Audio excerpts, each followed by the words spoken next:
Турак Чай каналы бүгін 1 август 2026 жыл бүгін сіздерге Ошск районынан Дадабайдың арқасына жайғашқан моторный 10 дәрегіне жайғашқан мына ушул 5 қабатты домның 4-ші қабатынан сатылуучу 2 бөлмөлүү планировкасы да сквозной 2 балконымен сатылуучу квартирага маалымат бермекчибиз. Парковкаларда аябай экен. Жайгашкан жери дагы жакшы. Бул жакта мына Эмаком тараптан барсаңыздар болот. Ошондой эле мына Разак көчө Дадабайдын аркасы болуп калат арийтерде.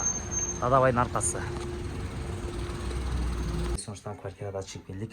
4-ші кабатта жайгашкан. Прихожкалары да аябай экен. Бул жагында болсо жумук ранчымен жайгашкан. Арисондор ванналары коюлган. Ажаткана өтө бөлөк. Жага жатканасы. Ажаткана бул жагы. Прихожкасы да экен.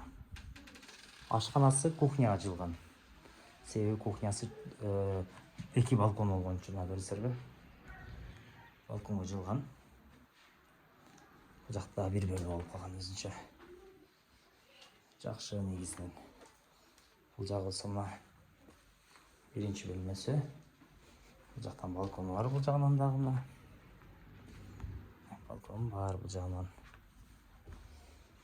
Келип сүрсөңүздөр болот. Тек паспорт документтери дагы жакшы. Бул жагынан 2-чи бөлмөсү. 2-чи бөлмөсү. Бул жагынан терезеси. Бул жагынан чыксаңыздар болот. Келип сүрүп көрөсүздөр.